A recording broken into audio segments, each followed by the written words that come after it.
Hi, Rich. It's Rich Lewis.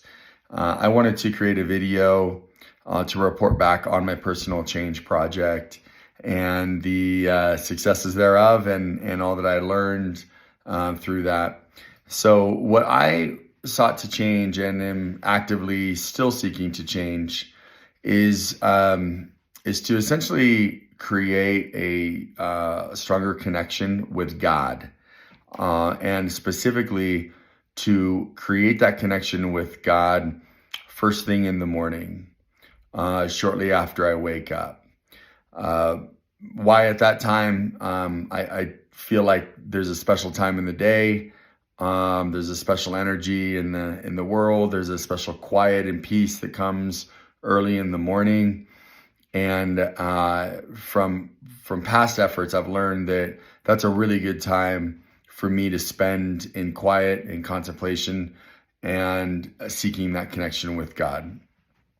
So, what I did, and if I was to really just break down clearly what my goal is to align myself with God daily by starting each day with these elements: reading the Bible, reading a small devotional, engaging in prayer, engaging in meditation, and journaling. And those were the five elements that I have been over the last 30 days, uh, really trying hard to ensure that I hit first thing in the morning. So my normal routine would be get up, take a shower, kind of wake up a little bit, and then go to a specific place in my house. I normally use my living room. It was separate from my office, which I felt like was important to create that separation. And I would engage in those activities in my living room in the very early hours. So we're talking trying to accomplish this before all of this before 6:30 in the morning. Black would classify this as a reaction change, which, medium cost and medium effort to create movement. Um, the cost was neutral for me. This doesn't require any sort of money, but the effort, I would say, was significant to create this change. I have tried this change before, with varying levels of success. What I have lacked is the kind of the stick-to-itiveness, the sticking power, to where I've never really successfully made this a true part of my life that endures. And that's a secondary goal to this, is I want this to endure. So, one of the reasons I'm making this change is that I have recognized that when I'm not feeling connected to God, and I'm feeling a little bit rudderless, if you will, I have a lot of anxiety in my life. There's so much more uncertainty. I have less clarity around what I'm meant to do that day, how maybe I'm supposed to engage with other people for their benefit, even opportunities for service or support of others are revealed to me during these processes. And overall, when I execute these things, I start my day with a tremendous feeling of peace and comfort. And I think it's because my anxiety is greatly diminished, knowing that I have taken steps to connect with God, commune with God, listen for answers from God, and also had an outlet to write down my fears, my anxieties, my plans, or what I thought were good plans. Oftentimes, I would find myself in the journaling phase, even simply just journaling what I was grateful for, and that created a lot of connection with God. And when I would start my day in such a powerful way, it had a lasting effect all the way throughout the day, and I would say even up through bedtime. And the flywheel, the flywheel would start to turn after about 3 or 4 days of consistency. I would start getting into that power band, and I could feel myself making it more of a habit. But as I came to find out, it's also easily broken. So I'll talk a little bit more about that as well. I want to share that the framework that I used for this change, it came to me. I read a book a couple of years ago called The Miracle Morning by Hal Elrod. It's a tremendous book about creating power, from this very special time in the morning by engaging in not just these activities. There's some others in that program. I decided to pare down his system to just these 5 elements because I felt like it was much more realistic for me to focus on this, at least as an initial launch. And then when I felt confident that this was truly a habit, that I was executing this 95% of my days, I could start adding in other elements such as exercise in the morning. That's another big one as part of his process, his Miracle Morning process.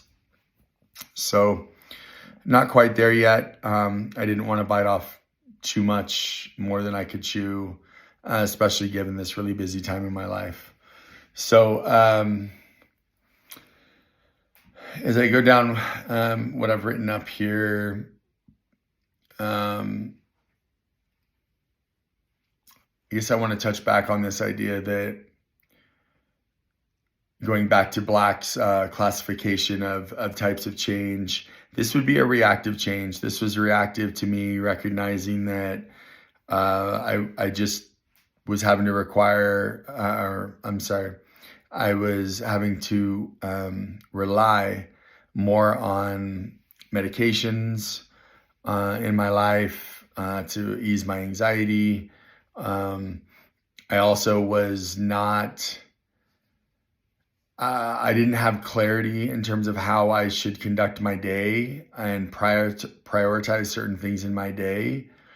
And I noticed that was lacking. But then also just desiring greater revelation in my life, which my belief system is that we're all able to receive revelation from our Maker, from God. And I had felt like that had been diminishing. And so this change is very much in reaction to those factors and for me wanting to reinstate those things in my life and better capitalize on the positive benefits that come from that. This was a 30-day effort. I actually timed it so that it ended on the 3rd of March today when I'm recording this video. And so it started on February 2nd, went through 3/3 today. And that was a 30-day period. So I'm still executing this change process. By no means am I complete, especially given the results that I'll unfortunately have to share. I used a lot of tools towards this effort, tools that I have never used previously. One of which was I decided to use a specific app called YouVersion, YOU version, that you can download in the App Store. And this is an app designed to foster spirituality and connection through a Christian faith or a Christian background or belief. And I use this app because it provides a lot of spiritual content. So not just the Bible in every version that's been published, but it provides devotionals and reminders and even things like guided prayers and meditations. All of this is captured in this ecosystem, this app.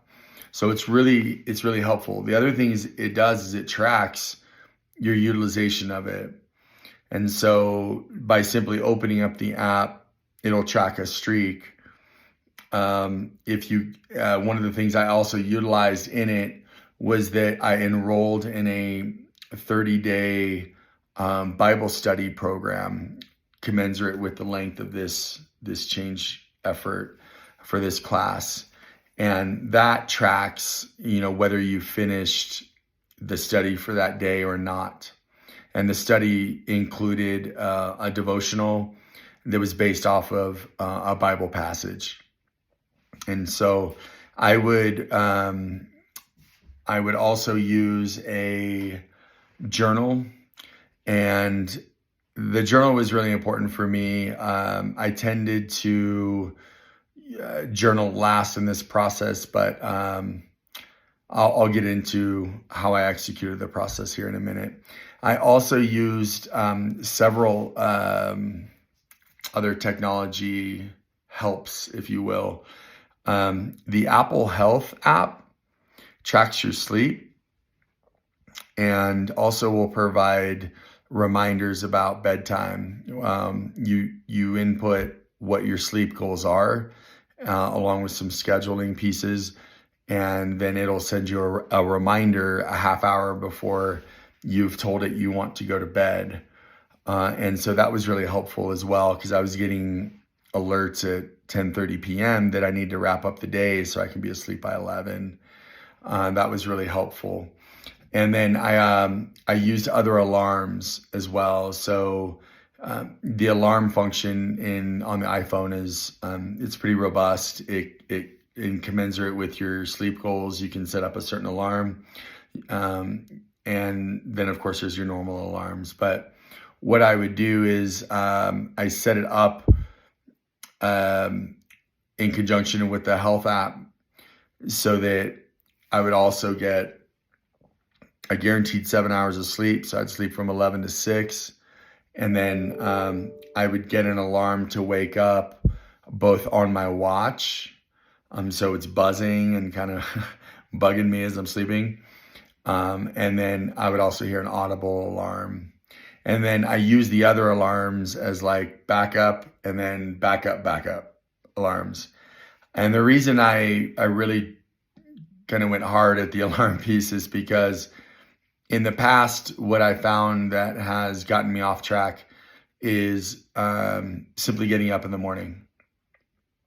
And so how did I approach that this time? Well, by using the nighttime app reminder, it reminded me to get to bed. So it helped me to get to bed, which helped to ensure that I got adequate rest, which helped to ensure that I wasn't just completely zonked in the morning and had the energy to just jump right out of bed and begin the process of my miracle morning.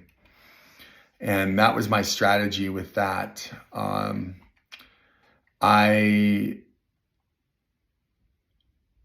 Let's see, I did enlist the help of my wife. I shared my plan and my goal with my wife, and she was really supportive of it. And she didn't really ask me, did you do this? Did you do that? I wish I would have involved her more in an accountability manner or as an accountability partner, or probably even better, engage the help of some of my faith-believing brothers and sisters outside of my home to create an accountability partner. That would have been something I wish that I would have done more of, particularly for days when I was traveling. And I keep referencing that, but I'll get to it. You'll understand why in a second.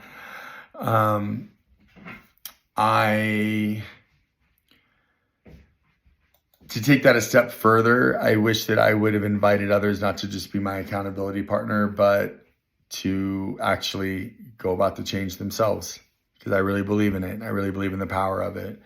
I've experienced, tremendous power from executing, this miracle morning process.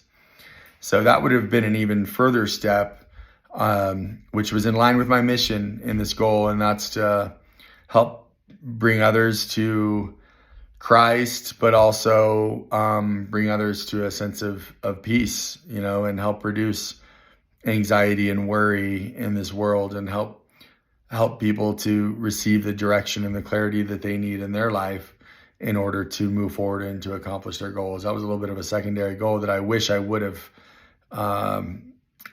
thought about in the project design, because there was opportunity to do that in this. In regards to drawing on my own strengths and the awareness of my limitations, analyzing the HBDI was interesting. I am right brain dominant, which means I have preferences for the emotional, the intuitive, and innovative mental activities. That's very real. That's the world I live in professionally. I'm not completely skewed that way. I'm fairly balanced in my profile. I do have the ability to work independently on technical items. It's just not what I prefer to do. I'm more of a collaborative teammate and leader. I am a high-level thinker. I'm very strategic. I'm very visionary. I enjoy imagining what's possible and then starting to come up with ideas about how to actually accomplish that.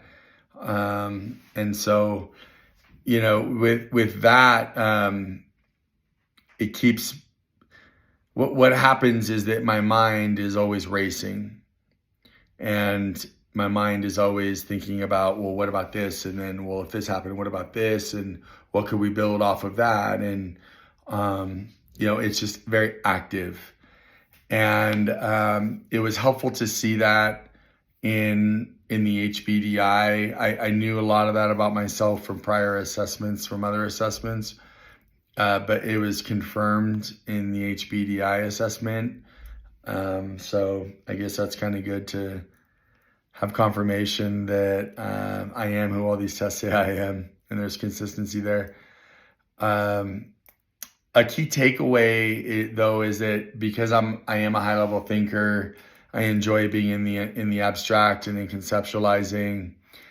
It's really critical for me to intentionally spend time in quiet and in deep thought, because it grounds me and it helps to calm my mind, so that I have times in my day, even if it's just this morning period, where I am still and I can engage a little bit more with other parts of my brain and other parts of my profile. And I have found that the impact from that is tremendous.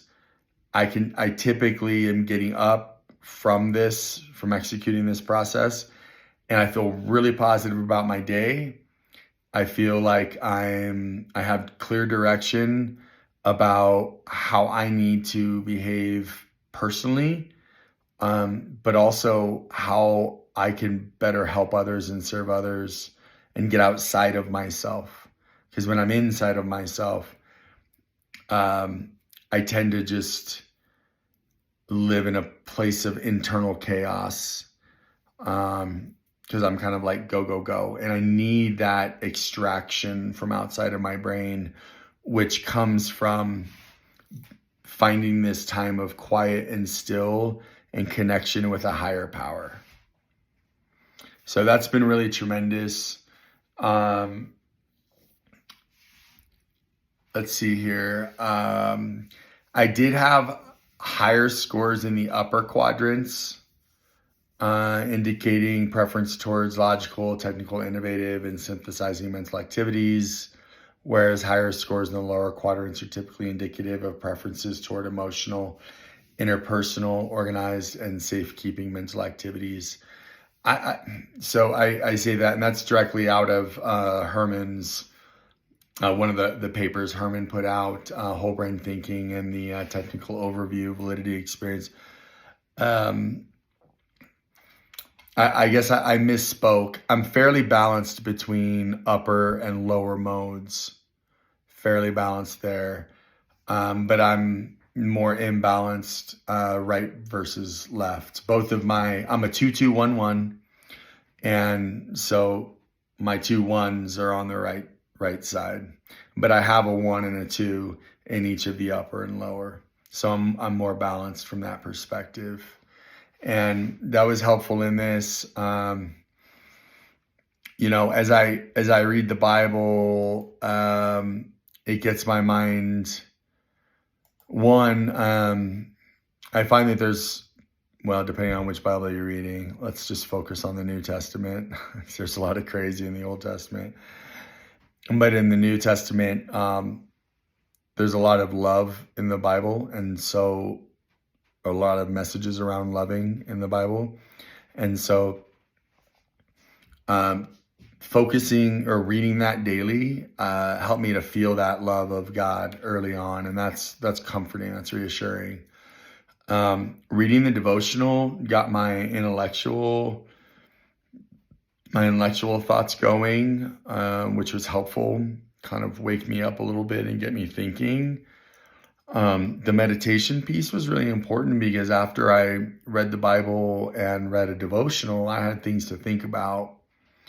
And so I know that part of meditation is clearing out and finding calm and still, and I would focus on that.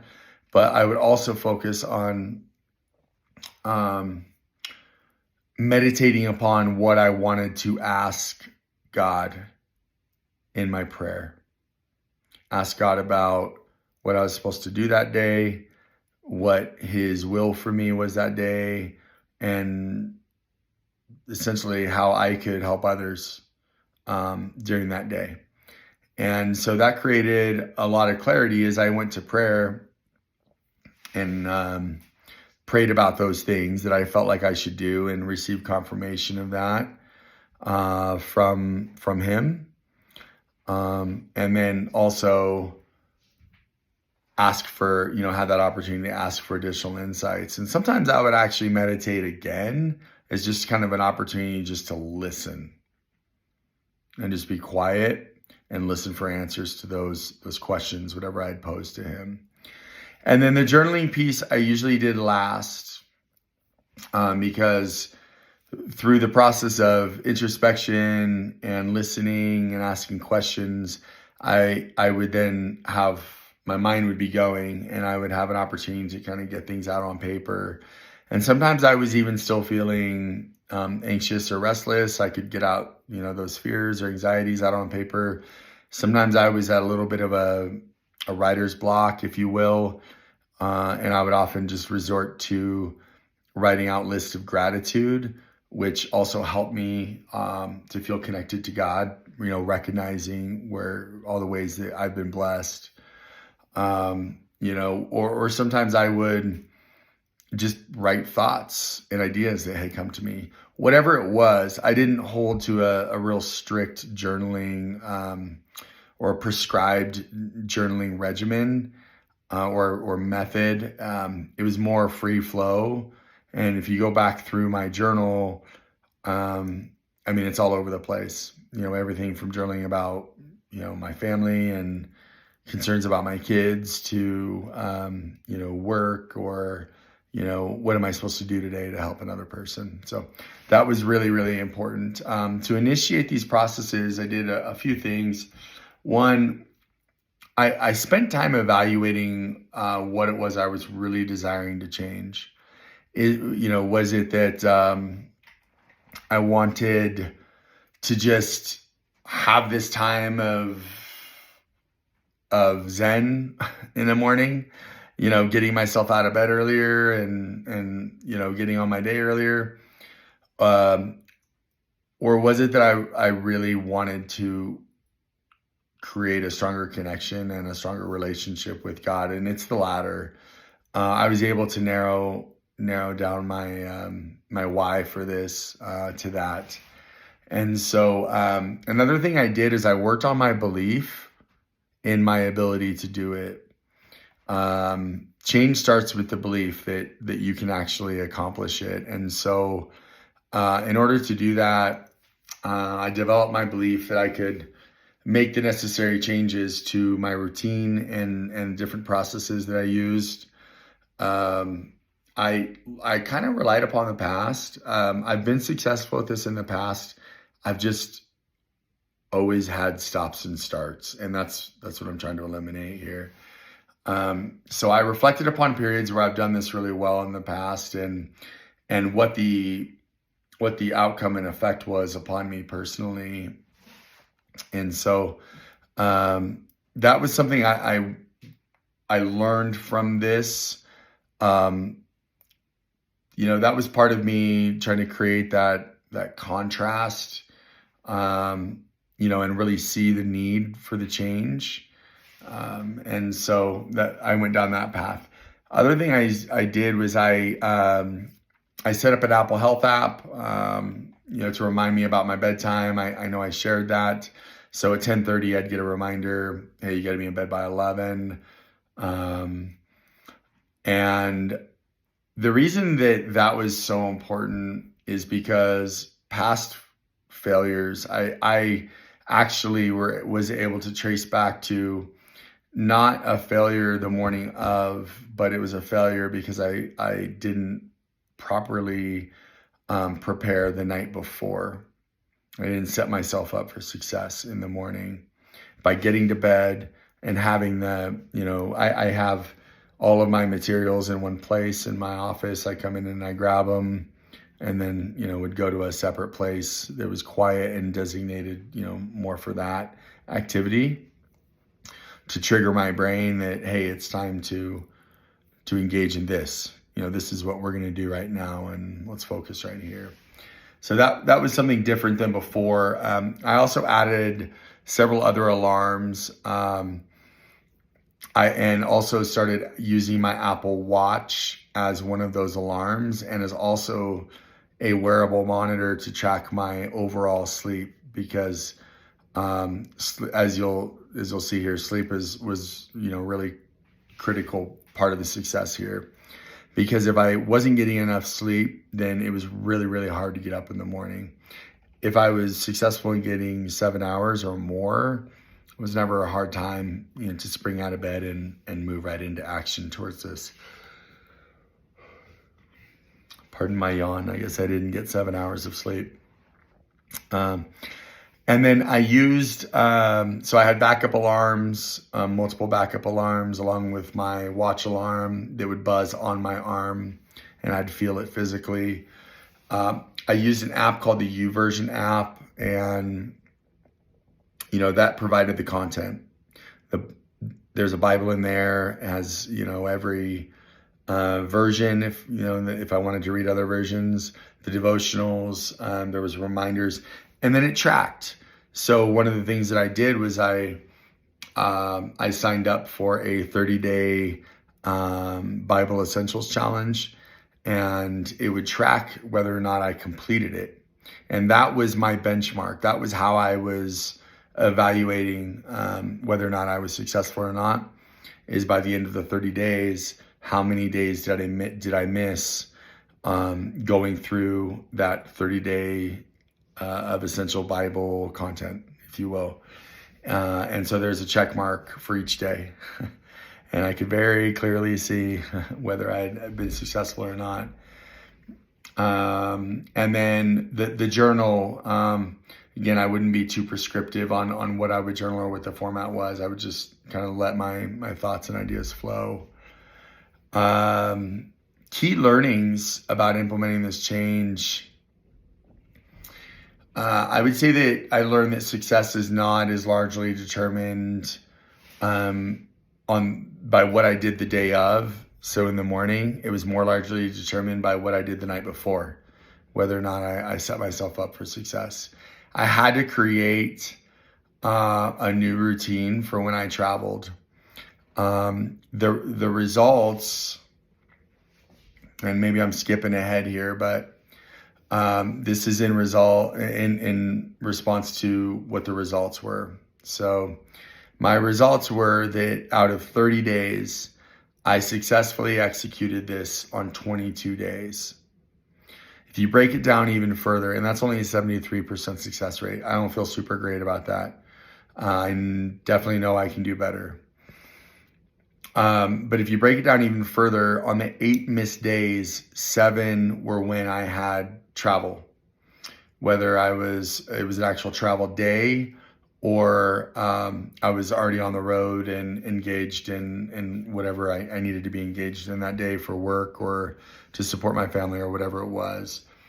So I had a really high success rate when I was in a kind of a steady state routine in my own environment.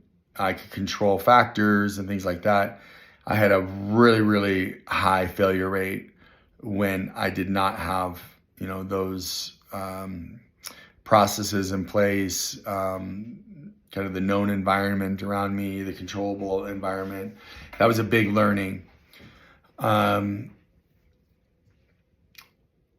So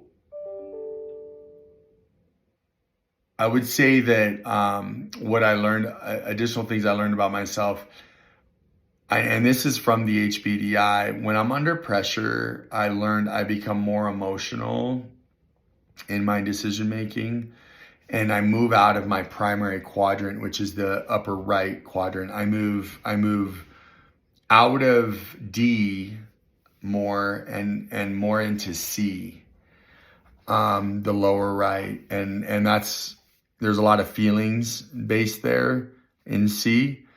And so what I realized was that I was making justifications based upon how I was feeling: tired, stressed, depressed, overwhelmed, whatever it was. And I think that that's largely a reason why my past efforts have failed as well.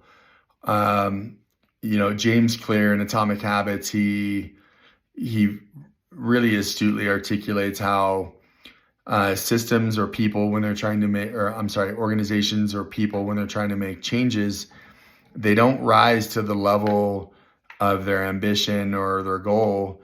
They fall to the level of their systems. And so what that tells me is that I need a new system for when I'm on the road that looks different than the system I use when I'm at home.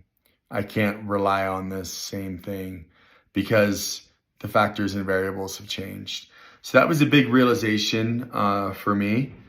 And I think that's really applicable to leading teams and leading change processes as well. Because, depending on what the change is and who those changes involve, there may be people in similar situations that are asked to work or operate in environments that aren't normal or natural to them. And I can very easily see how what are often very strong habits in one place become very weak in others. And so that's something as a leader I'm going to be mindful of as I design change processes and things going forward. Another thing I learned about myself is that I have significantly more energy during the day than I do at night. I actually learned that from the Herman assessment as well. And I was surprised to see that because earlier in my life, it was the opposite. I actually did a lot of work, more shift-based work. I had a 15-year career in hospitality, and you're working all hours of the day. And I would often get like strong second wind in the evening, and even in my undergraduate program, I tended to produce some of my best writings and things at night. Well, that was another lifetime ago at this point, and so apparently I've gotten older and shifted, and so my power hours, if you will, are during the day, and probably more so the front part of the day. I'm really happy to have that realization. It also will help inform how I'm going to schedule my professional meetings. I think trying to use time in the morning, working on deliverables and working on things that require deeper thought or creativity, or that tax my intellectual abilities. I probably need to do that more up front, and then schedule more of my meetings and collaboration calls and such in the afternoon, or definitely as the day gets longer. So that was a big realization from this. I also realized it's really critical that I get 7 hours of sleep at least a night. If I can get 7 hours, I feel like I'm much more effective. And that goes hand in hand with the travel thing too. When I'm home, I can control that so much more easy than when I'm on the road. And so I think that part of my failures when I was on the road at doing this is because I was just simply too tired. I know of several days where it was very, very difficult for me to get up out of bed, and this just wasn't going to happen. I lacked the mental energy to push through, and my grit wasn't sufficient in those instances. And then other insights I gained from this: one, change is hard. It's just a reminder. Change is really, really hard. So previously, I'd focused less on what Black called the creating contrast and confrontation. In this case, I had to do that. I had to create that contrast and confrontation for myself. This actually helped me to realize that I have more peace, or I could say less anxiety, when I do these miracle mornings. And then I'm a more effective leader, father, and husband when I'm intentional about creating that time and space for me and God to connect. I also learned that I've got to reward myself for my successes in a way that's meaningful to me. And I'm still kind of poking through what meaningful to me means in relative to this goal, because I already receive a more immediate sense of gratification from that connection. But I know that there's other rewards I can utilize, as to keep myself motivated when I am successful.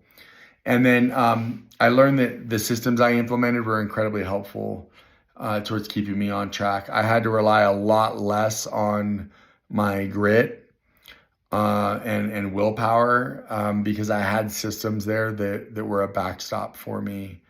And so that was really helpful. And then the visual scoreboard that I got from my Bible app, it was already built in, but being able to clearly see, hey, this is where I'm at, and these are the days I accomplished what I did. That was really helpful. And then the other thing was just having those reminders set. I set a reminder for 6 a.m. every day, so that when I opened my phone first thing in the morning, it was like the first reminder that I saw. And that was really helpful as well. In an organizational setting, you have to employ a many-layered approach to addressing these risk factors and these vulnerabilities. And that really stuck out to me through this. Previous change processes I've designed, and I've had many fail. And I think that they failed largely because I didn't take a customized approach. I tried to be too general. I didn't drill down on the individual weaknesses and then put mitigating efforts in place to counteract that. And I just can't use a base strategy anymore. I have to have a base strategy and then supplement it on that individual level to address fear about the future, loss of the past, and and the need to let go of that, and then also rewarding the right behaviors that we're seeking. I think that I could see all of that through this change process, and that very much applies to driving organizational change. So I guess the last thing I would say or a couple more things. The change monitors and accountability partners. I wish I would have engaged those more in this process. So it's something I'm looking to add now. My wife, not so much as an accountability partner, because I don't like that aspect in our relationship for us. But she can certainly be a change monitor and help me out with that. And I can invite others in, whether it's from my faith community or friends, whatever, to be accountability partners. And that's really applicable in the business setting, and something that I'm going to utilize much more of in the future. And then, and I know I've already addressed this, but using the visual scoreboards. I always knew where I was, how long was my streak. At one point I was really proud. I had a streak of, I want to say 18 days. And I was like, man, I've got this. I'm really on a roll. And then I started traveling a ton. But the scoreboards were really motivating for me and helped me tremendously. So that's my report on what I learned. Good project. And I'm gonna keep on trucking. This was a really meaningful change for me. And I appreciate the opportunity to do this. So thanks, Rich. Appreciate it.